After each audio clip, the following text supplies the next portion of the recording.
Seja bem-vindo ao Está Escrito. No programa de hoje continuaremos nossa jornada de conhecer mais sobre os primeiros seguidores de Jesus. No programa anterior visitamos a ilha de Patmos. Hoje vamos conhecer Éfeso. E mais importante, a mensagem do Apocalipse para aqueles que escondem algo de Deus. Éfeso é repleta de turistas e é uma parada obrigatória em qualquer itinerário de viagem pela Turquia.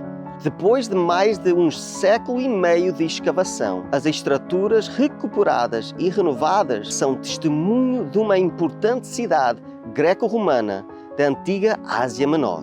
Passeando pelas ruas de Éfeso, o visitante moderno pode facilmente imaginar a cidade antiga. Paulo viveu nessa cidade. João escreveu uma mensagem especial à comunidade cristã de Éfeso. Qual foi essa mensagem e como ela se aplica a nós hoje? Essa e outras perguntas serão respondidas agora no programa Está Escrito Canadá, com Rebeca e Douglas Pereira.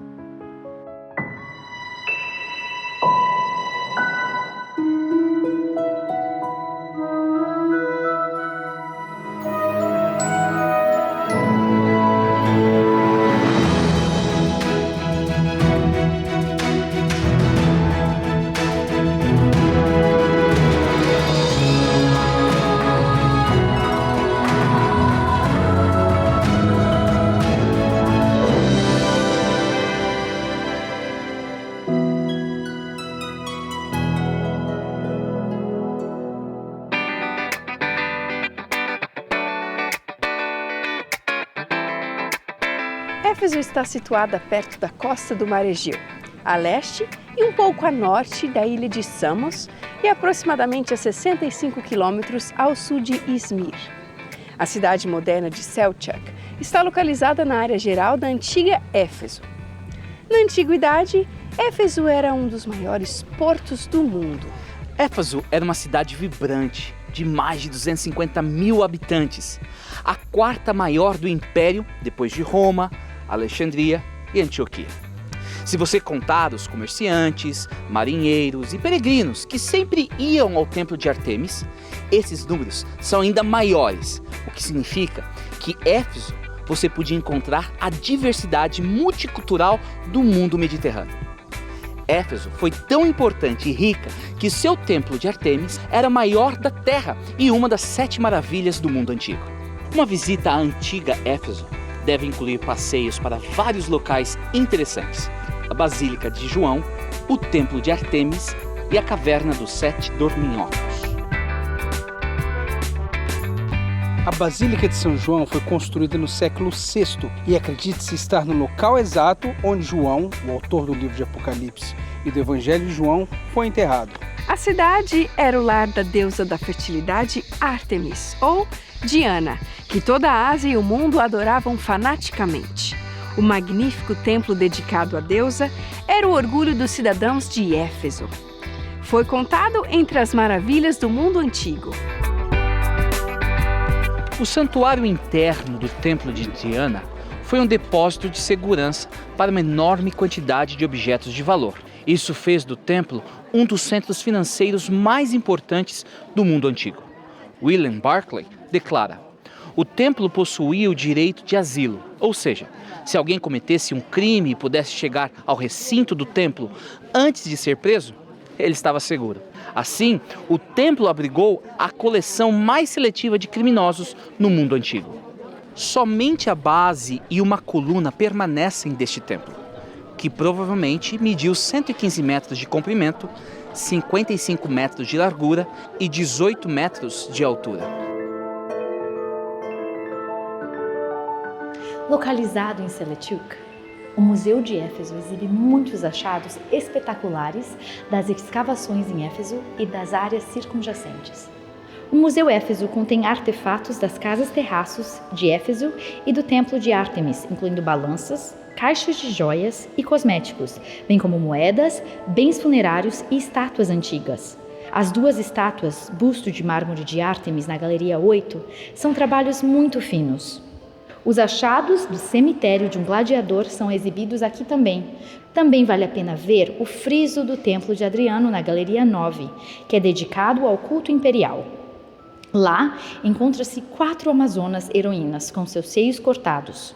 Os primeiros escritores gregos atribuíram a elas a fundação de Éfeso. Acredita-se que Éfeso seja a cidade dos 7 dorminhocos. A história desses 7 dorminhocos, que são considerados santos por católicos e cristãos ortodoxos, e cuja história também é mencionada no Alcorão, diz que eles foram perseguidos por causa de sua crença monoteísta em Deus e que dormiram em uma caverna perto de Éfeso durante séculos.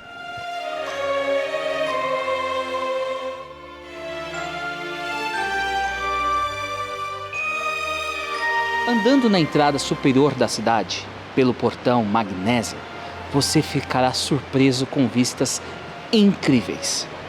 Ruas feitas de mármore que levam a templos maravilhosos, fontes, pórticos e afrescos em casa de terraço, que eram casas luxuosas. Encontramos também a biblioteca de Celsus, de 3 andares, que abrigava um total de 12.000 pergaminhos. O Odeon, um pequeno teatro.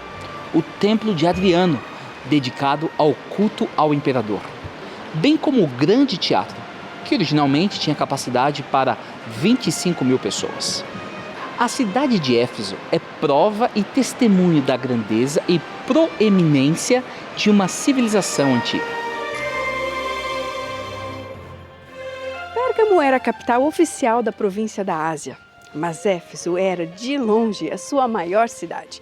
Reivindicou com orgulho o título de a primeira e maior metrópole da Ásia. A igreja cristã em Éfeso, no momento em que o livro de Apocalipse foi escrito, era provavelmente a igreja cristã mais influente da província. Foi a igreja fundada por Áquila e Priscila e o jovem pregador Apolo.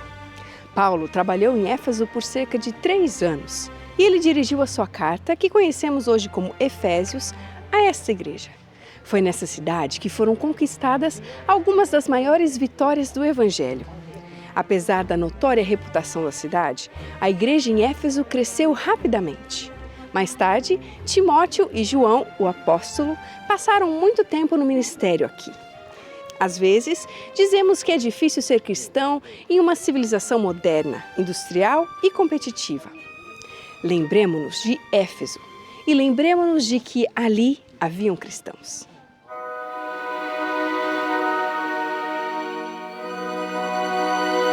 Escreve esta carta ao anjo da igreja em Éfeso.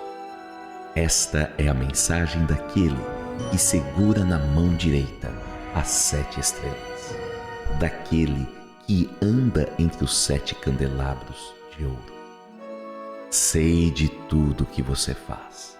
Vi seu trabalho árduo e sua perseverança, e sei que não tolera os perversos.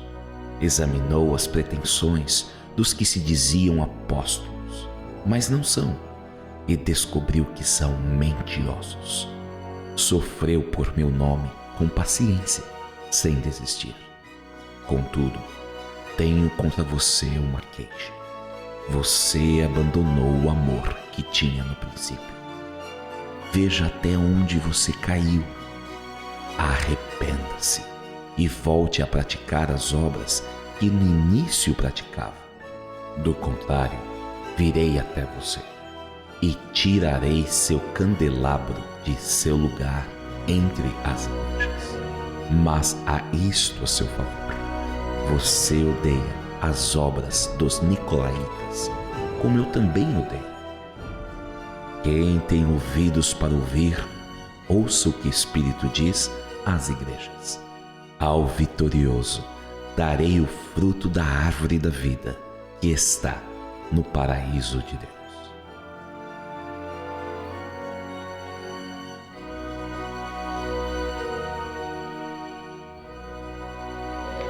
João começa a rota das 7 igrejas com Éfeso.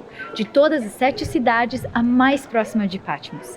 Éfeso estava localizada a cerca de 100 quilômetros de Patmos. É conveniente que a primeira carta tenha sido enviada para Éfeso. Era a cidade mais importante da Ásia.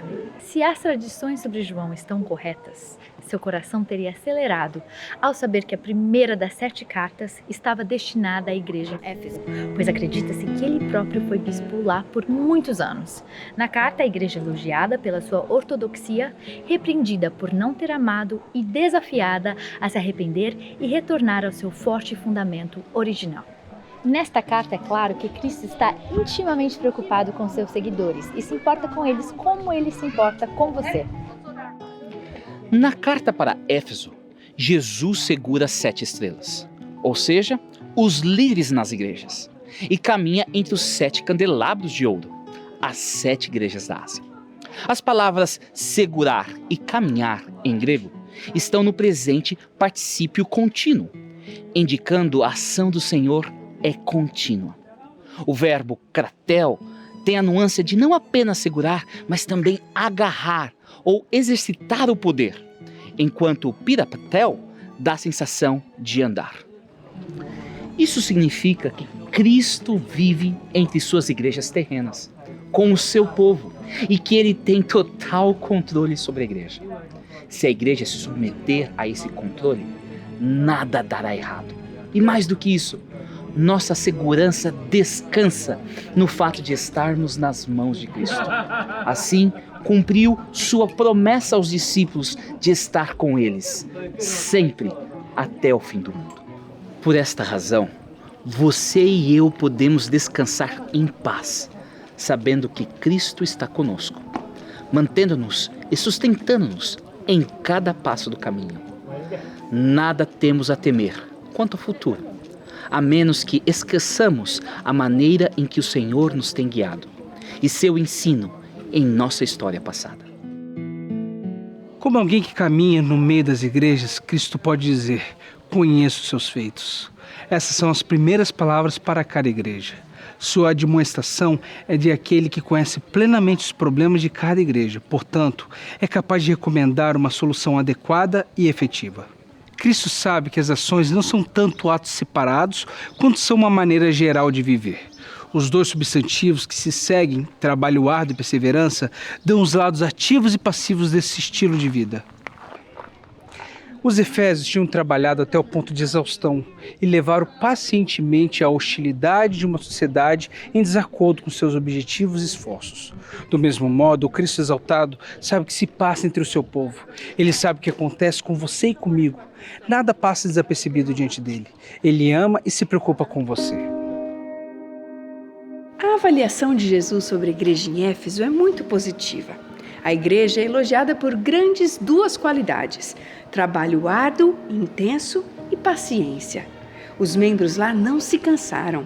Eles persistiram sob todos os tipos de pressão por causa do nome de Cristo. Ou seja, eles perseveraram por causa da pureza da mensagem que pregam. A igreja é doutrinariamente sólida, não tolera homens doentios e prova aqueles que se chamam apóstolos e não são. Odeia as práticas dos nicolaítas.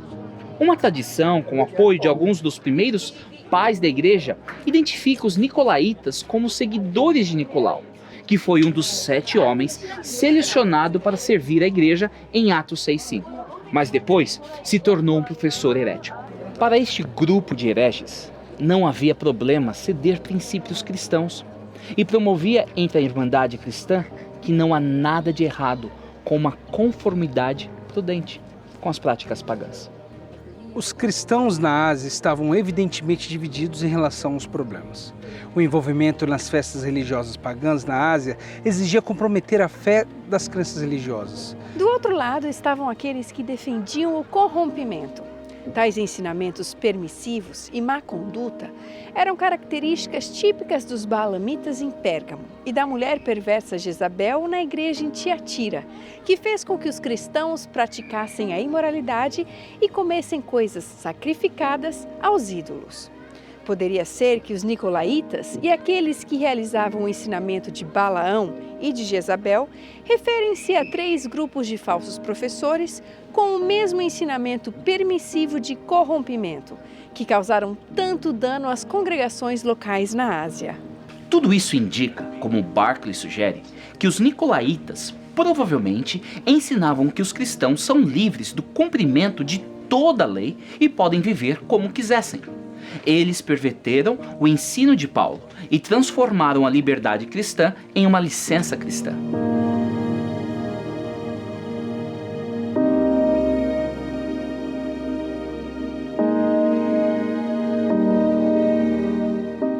A condenação dessa igreja expressa em uma frase memorável: você abandonou seu primeiro amor. Isso pode significar que seu primeiro amor por Cristo e o Evangelho estavam desaparecendo. Os primeiros membros da igreja em Éfeso eram conhecidos por sua fé no Senhor Jesus e seu ardente amor por todos os santos. Mas o que caracterizou a religião desta igreja, no começo, agora estava em falta. O entusiasmo desapareceu e os membros começaram a perder contato com Deus e amor um pelos outros. A religião na igreja de Éfeso tornou-se legalista e sem amor. Toda virtude carrega dentro de si as sementes de sua própria destruição. Parece provável que o desejo de preservar o ensino correto e as consequências das ações diretas que foram tomadas para excluir todos os impostores e suas heresias criaram um clima de desconfiança em que o amor na comunidade de crentes não mais existia. A igreja de Éfeso havia abandonado seu primeiro amor.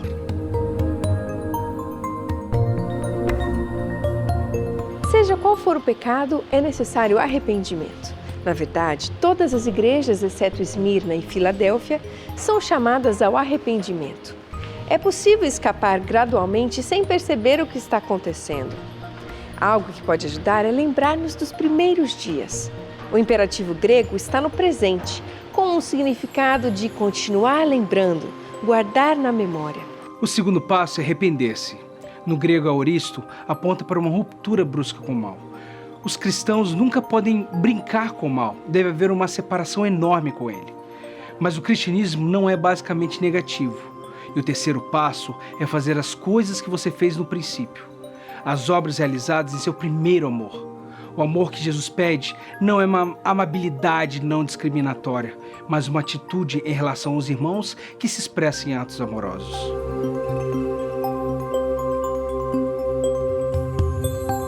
Ele promete ao vencedor o privilégio de comer da árvore da vida no paraíso de Deus. Existem duas ideias muito bonitas para os vencedores. A ideia da árvore da vida.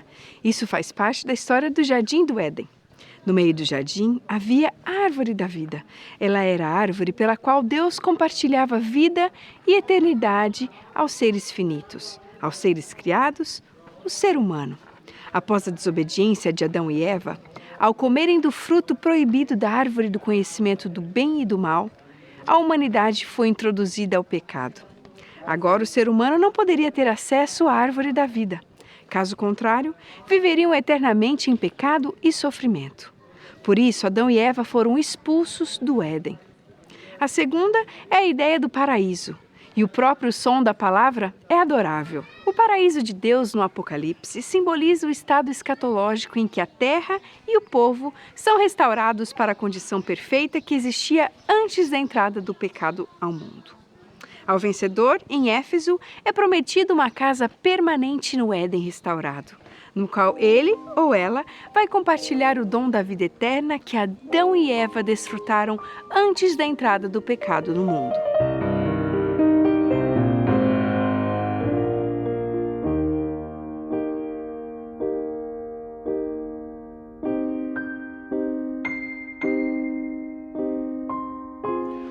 Como está o seu amor? Seu amor por Deus e um pelos outros. Talvez você tenha falhado, caído na tentação, na mesma tentação que a igreja em Éfeso.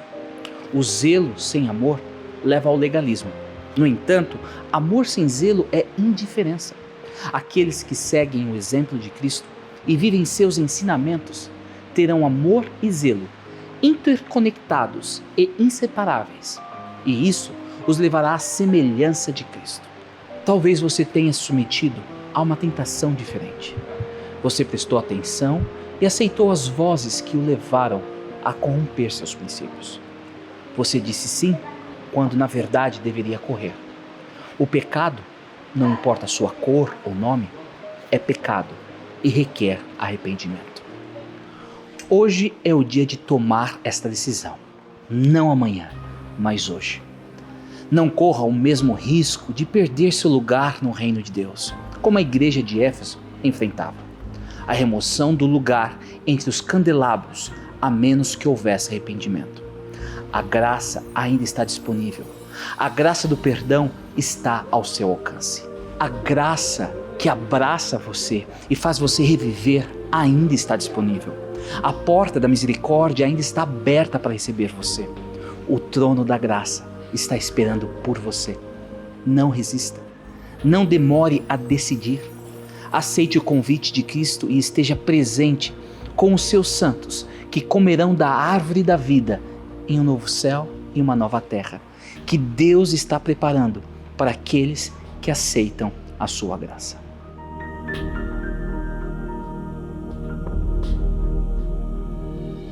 No céu há uma porta que ainda está aberta pelo intercessor, mas não vai demorar. O livre acesso para o céu vai se fechar. Jesus, a própria graça, em breve vai se levantar, e então irá falar: consumado está. Ainda existe graça, ainda existe salvação, só pela intercessão do céu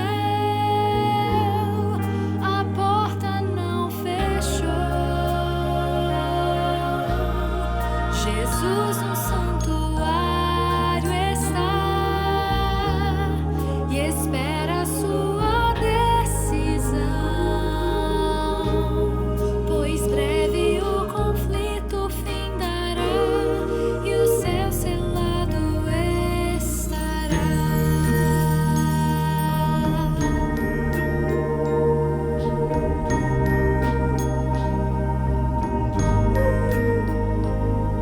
Não perca a grande chance de abrir a porta do seu coração a Deus.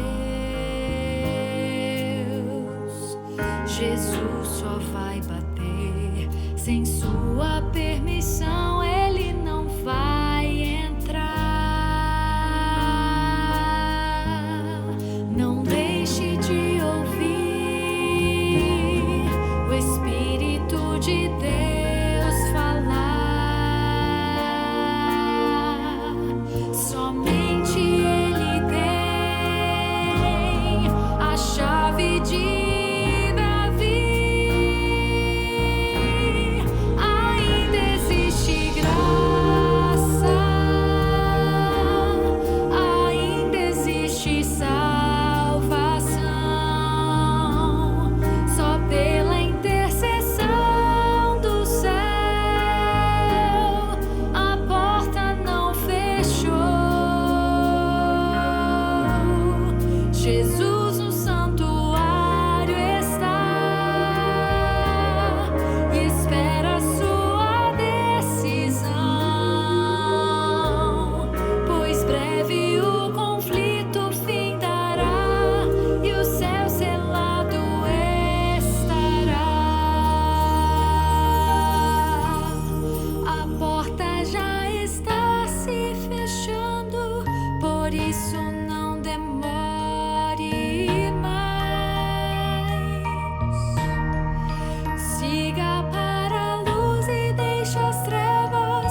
Vamos orar.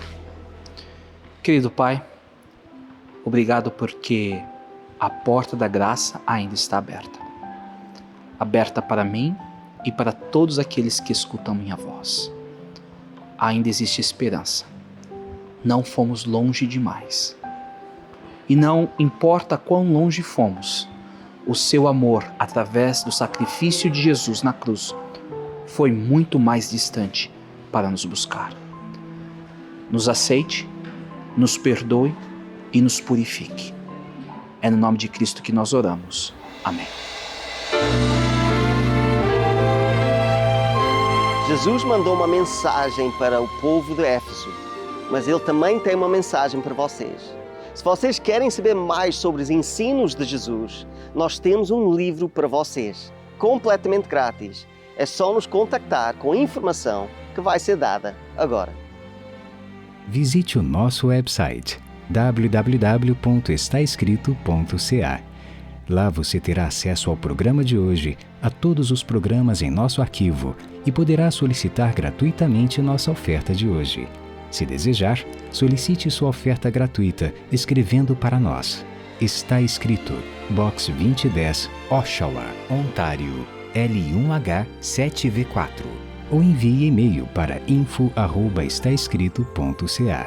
Se preferir, você pode telefonar para 1-800-717-2973. E lembre-se, nosso website é www.estaescrito.ca.